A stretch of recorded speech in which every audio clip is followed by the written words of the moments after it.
Welcome to കാസ്ട്രോണ്ടർ movie media.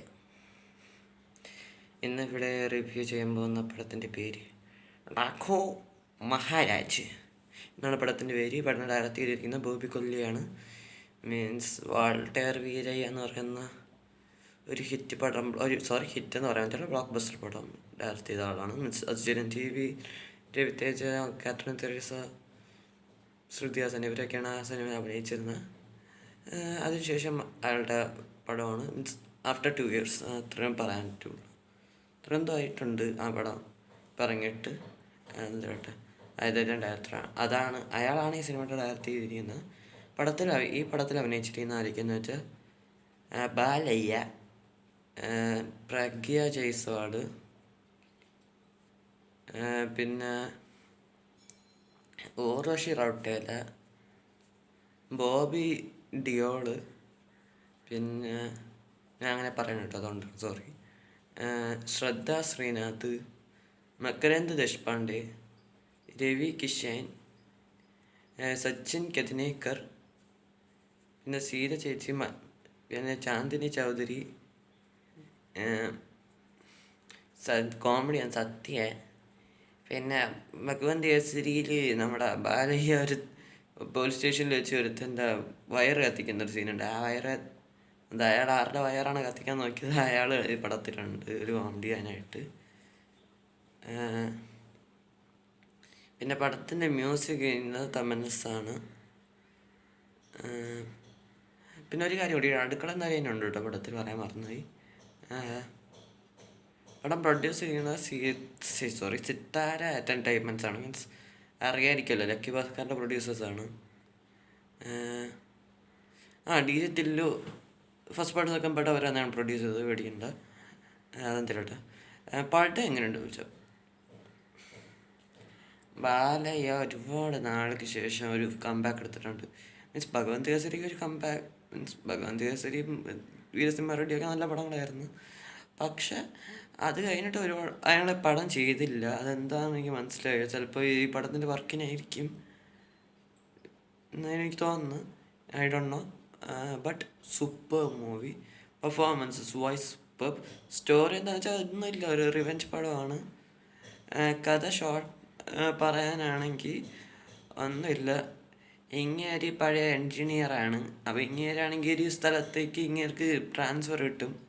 അപ്പോൾ അങ്ങനെ അത് അവിടെ ഫുള്ള് ഒരു വില്ലേജിലോട്ട്. അപ്പോൾ അവിടെ ചെന്ന് നോക്കുമ്പോൾ അവിടെ വെള്ളത്തിൻ്റെ പ്രശ്നം. അപ്പോൾ ഈ വെള്ളത്തിന് വേണ്ടിയിട്ട് അങ്ങേര് അവിടുത്തെ കളക്ടർ വെള്ളം ഓടിക്കുമ്പോൾ കളക്ടർ വില്ലൻ്റെ ഭാര്യ അയാളുമ്പി. അപ്പോൾ അയാൾക്ക് ഞാൻ എന്തായാലും നിൽക്കടാന്നും പറഞ്ഞിട്ട് അങ്ങേര് അടുക്കള നരേനെ കാണാൻ പോകും. അയാൾ ഇറിഗേഷൻ മിനിസ്റ്ററാണ് സിനിമയിൽ. അപ്പോൾ ഇറിഗേഷൻ മിനിസ്റ്റർ ആയിരുന്ന സമയത്ത് അങ്ങേരെ കാണാൻ പോകും. പക്ഷെ അങ്ങേര് ഊക്കെന്ന് ഉദ്ദേശിച്ചത് ബോബിഡിയോളെ വിളിക്കും, ബോബിഡിയോളുടെ ആളാണ്. അപ്പോൾ ഇതൊക്കെ അറിഞ്ഞിട്ട് അങ്ങേര് എന്തായാലും നിനക്കെതിരെ ഞാൻ നിൽക്കടാന്ന് പറഞ്ഞിട്ട് അങ്ങനെ നിൽക്കും. എന്നിട്ട് അയാളുടെ ക്യൂറി മീൻസ് മൈനിങ് ഇല്ലടേ, അത് അങ്ങേര് മൈനിങ് ആയിരുന്നു.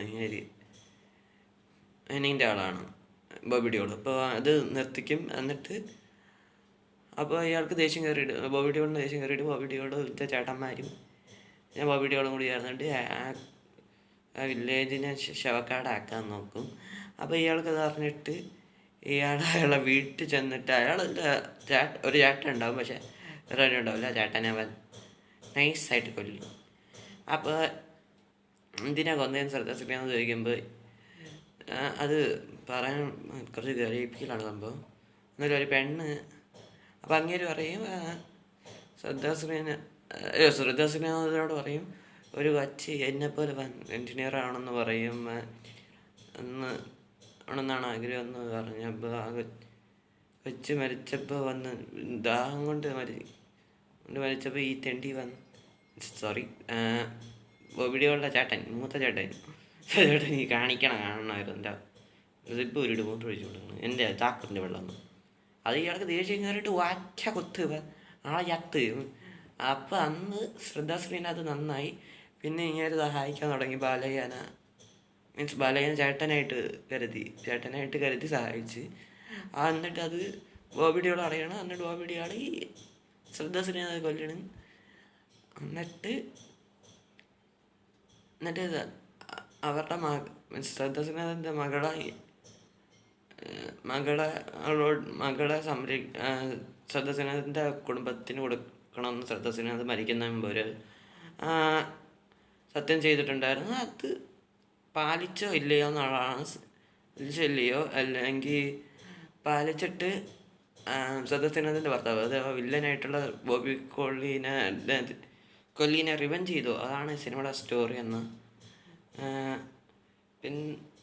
പിന്നെ അവരെങ്ങനെ സംരക്ഷിച്ചു, ആ കൊച്ചിനെ എങ്ങനെ സംരക്ഷിച്ചു, അതൊക്കെയാണ് സിനിമ സ്റ്റോറി. പിന്നെ ഷൈൻ ടോം ചാക്കോ ഉണ്ട് ഈ പടത്തിൽ. അത് അയാൾ ഫസ്റ്റ് ഹാഫിൽ ഇയാൾക്കെതിരായിരിക്കും, പക്ഷേ ഇയാളുടെ ഫ്ലാഷ് ബാക്ക് കേൾക്കുമ്പോൾ ഇയാളുടെ കൂടെ നിൽക്കാൻ തുടങ്ങും ഷൈൻ ടോം ചാക്കോ. അല്ലാതെ നിങ്ങൾ മറ്റേ ബീസ്റ്റിൽ മറ്റേ രാധയിലെ സീൻ കോപ്പി അടിച്ചിട്ട് ഇങ്ങനെ ഊഞ്ഞാലട്ടണമല്ല ആട്ടിയിട്ടുകൊണ്ട് ഓണാതൊന്നും അല്ല. അതിൽ വല്ല വിജയിനെ സഹായിക്കണ പോലെ ഇതിൽ അവസാനം ആവുമ്പോൾ ഈ ഫ്ലാഷ് ബാക്ക് ആയിട്ട് കഴിയുമ്പോൾ ഇങ്ങേർക്ക് മനസ്സ് മാറിയിട്ട് ഇയാളെ സഹായിക്കാൻ തുടങ്ങും. ബാലയ്യനെ സഹായിക്കാൻ തുടങ്ങും. അങ്ങനത്തെ ഒരു ക്യാരക്ടർ, നോട്ട് വില്ലനാണെന്ന് ആരും വിചാരിക്കുക. അത് ട്രെയിലർ കണ്ടിട്ട് വില്ലൻ ചെയ്യണം. ഏതാവനെങ്കിലും ഉണ്ടെങ്കിൽ ഈ പടത്തിൻ്റെ റിവ്യൂ കാണാം, എൻ്റെ റിവ്യൂ കാണാം, അല്ലെങ്കിൽ സിനിമ കാണാം. നെറ്റ്ഫ്ലിക്സിലാണ് കിടക്കണമെന്ന് തോന്നുന്നു. ഞാൻ ടെലിഗ്രാമിലൊക്കെ കണ്ടു, സോറി, ടെലിഗ്രാമിലല്ല, ടെറാബോക്സിലാണ് കണ്ടത്. തമിഴ് ഡബ്ബാണ് കണ്ടത്. തെലുങ്ക് നോക്കിയതാണ്, പക്ഷെ കിട്ടിയില്ല. അതിൻ്റെ കേട്ടോ.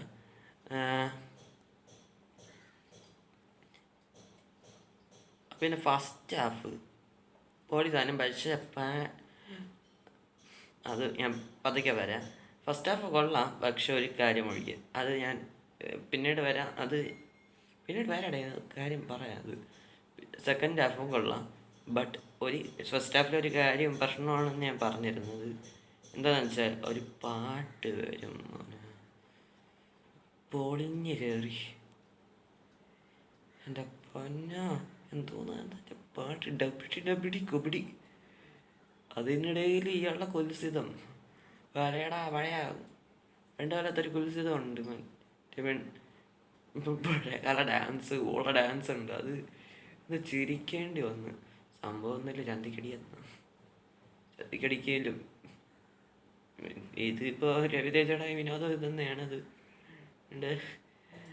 അളയം പറഞ്ഞിട്ട് കാര്യമില്ല, ഇയാളും പറഞ്ഞിട്ട് കാര്യമില്ല. നല്ല തെറി പിടിക്കാൻ തോന്നുന്നുണ്ട്. അതെന്തിലോട്ടെ എന്തിനോട് കൂടെ. അതല്ലാതെ വേറെ ഒരു നെഗറ്റീവ് സിനിമയിൽ എനിക്ക് ഫീൽ ചെയ്തിട്ടില്ല.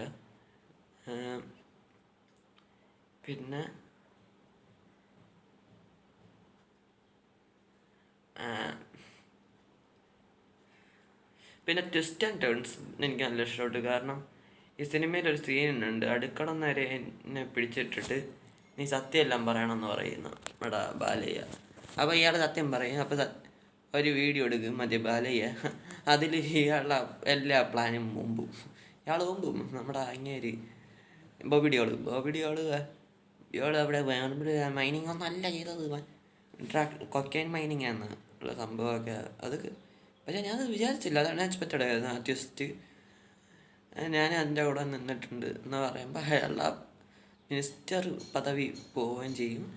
അതിൻ്റെ കൂടെ ബോബി കൊല്ലിയുടെ മൈനിങ് സീസ് ചെയ്യുകയും ചെയ്യും. ആ സീനൊക്കെ അതൊരു ട്വിസ്റ്റായിട്ട് എനിക്ക് ഫീൽ ചെയ്ത്. പിന്നെ മറ്റേ ബാലയ്യ ശ്രദ്ധ സിൻഹയുടെ കൂടെ നിൽക്കുന്ന ആളാണെന്നുള്ളത് അറിയുമ്പോൾ ഉള്ളൊരു ആ ഒരു ട്വിസ്റ്റും നിൽക്കുന്നു എന്ന് അറിയുന്ന ഒരു സീനുണ്ട്. അത് ഒക്കെ എനിക്ക് നൈസായിട്ട് ഫീൽ ചെയ്തു. പിന്നെ വേറൊരു സീനുണ്ട് കേട്ടോ, മറ്റേ ഇങ്ങനത്തെ ട്രാൻസ്ഫോർമേഷൻ സീൻ എന്ന് പറയുന്ന സംഭവമുണ്ട്. മറ്റേ ഫ്ലാഷ് ബാക്കിൽ ആദ്യം പാവമായിട്ടൊക്കെ ആയിട്ട് തന്നിട്ട് പെട്ടെന്നൊരു സുപ്രഭാതത്തിൽ ഒരു പ്രശ്നം, ഒരു ട്രാജഡി നടക്കുമ്പോൾ അത് ഞങ്ങൾക്ക് സഹിക്കാൻ പറ്റുന്നില്ല. അങ്ങനെ ട്രാൻസ്ഫോർമേഷൻ ഇത് അങ്ങനെ വെട്ടും കൊലയായി വില്ലൻ അങ്ങനെ തീർക്കുക എന്നുള്ള ഐഡിയയിലോട്ട്. ആ ട്രാൻസ്ഫോർമേഷൻ എനിക്ക് ഇഷ്ടപ്പെട്ടിട്ടുണ്ടായിരുന്നു. പിന്നെ പ്രാഗ്യ ജയ്സ്വാൾ അറിയാലോ, അഖണ്ഡയിലെ നടിയാണ്. പിന്നെ നക്ഷത്രം എന്ന സിനിമയുണ്ട്, നമ്മുടെ സൈദ് തേജും സന്ദീപ് കിഷനും കൂടി അഭിനയിച്ചത്. അതിൽ സൈദ് തേജ് ഒരു ക്യാമിയായിരുന്നു, എന്നാൽ പോലെ അങ്ങനെ വരെയൊക്കെ അഭിനയിച്ചിട്ടുണ്ടായിരുന്നു പടത്തിൽ. ആ പടം എനിക്ക് ഇഷ്ടപ്പെട്ട സിനിമയാണ് പ്രാഗ്യ ജയ്സ്വാളുടെ. ഇതിലും ഉണ്ട് കേട്ടോ. നമ്മുടെ എന്താണ് ഈ ആചാരി അമേരിക്ക പയനോ അങ്ങനെ എന്തോ പറഞ്ഞിട്ട് വിഷ്ണു മഞ്ചിൻ്റെ ഒരു പടമുണ്ട്. വിഷ്ണു മഞ്ചിൻ്റെ ആകെ 2 പടം കണ്ടിട്ടുള്ളൂ. ഒന്ന് ഗിന്നിയും പിന്നെ ഈ അമേരിക്ക ആചാര്യൻ പയനം. അത് ഞാൻ തമിഴ് ഡബ്ബാ കണ്ടിരിക്കണം കേട്ടോ. സോറി, തെലുങ്കിലെ പേര് എനിക്ക് കറക്റ്റായിട്ട് അറിഞ്ഞൂടാ. യാത്ര എന്നാണ്. ഇവരും യാത്രയല്ല, ആചാര്യൻ അമേരിക്ക യാത്ര അങ്ങനെ എന്തോരാണ് തെലുങ്കിലെ പേര്. ഞാൻ തമിഴ് ഡബ്ബാ കണ്ടിരിക്കുന്നത്.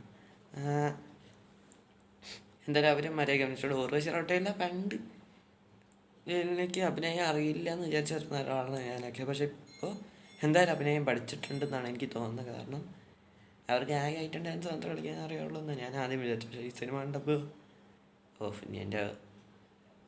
ഇവരിപ്പോഴെങ്കിലും അഭിനയം പഠിച്ചല്ലോ എന്നാണ് എനിക്ക് തോന്നിയത്. കാരണം ഇവരുടെ ലെജൻഡിലെ കാണിച്ച ഒരു പീരൊക്കെ ഞാൻ പറയേണ്ട ആവശ്യമില്ല. മീൻസ് ഞാൻ ഉദ്ദേശിച്ചത് ബാലയുടെ ലെജൻഡ് അല്ല. ബാലയുടെ ലെജൻഡ് എനിക്കിഷ്ടമുള്ള സിനിമയാണ്. ഞാൻ ഉദ്ദേശിച്ചത് ലെജൻഡ് ശരവണൻ്റെ ലെജൻഡാണ്. മീൻസ് 2022 ഇറങ്ങിയത്. നോട്ട് മറ്റേ ലെജൻഡിലില്ല കേട്ടോ. ബാലയുടെ ലെജൻഡിൽ ഇല്ല, പേടിക്കണ്ട. അതാ കേട്ടോ. പിന്നെ അതിലൊരു കൊച്ചുണ്ട് കേട്ടോ. ആ കൊച്ചൊക്കെ മര്യാദയ്ക്ക് അഭിനയിച്ചിട്ടുണ്ട്. പിന്നെ ക്ലൈമാക്സ്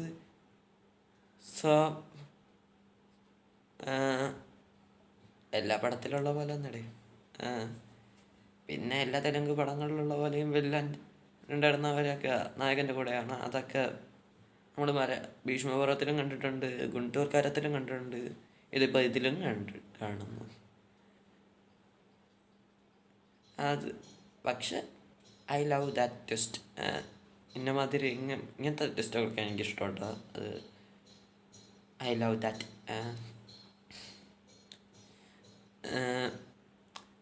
ഇനി എന്തായാലും വിടാമെന്ന് ചെയ്യാനാണ് പോകണേ. കണ്ടിട്ട് എൻ്റെ റിവ്യൂവും കൂടി പറയാം. അതായാലും ടിക്കറ്റ് കിട്ടിയിട്ടുണ്ട്. എന്തായാലും അതിൻ്റെ കൂടി റിവ്യൂ കണ്ടിട്ട് ഞാൻ കാണുമ്പോയിട്ട് പറയാം. എന്തായാലും ഈ വീഡിയോ ഇഷ്ടപ്പെട്ടെങ്കിൽ ലൈക്ക് ചെയ്യുക, ഷെയർ ചെയ്യുക, സബ്സ്ക്രൈബ് ചെയ്യുക. ബെല്ലൈക്കണിൽ ഓൾ എന്ന് പറയുന്ന ഓപ്ഷൻ ഉണ്ടോ, അത് നമ്മൾക്ക് സഹായിക്കുക എന്ന് പറഞ്ഞുകൊണ്ട് അവസാനിപ്പിക്കുന്ന. അപ്പോൾ ബൈ ബൈ. ഡെൽറ്റ വസ്കസ്.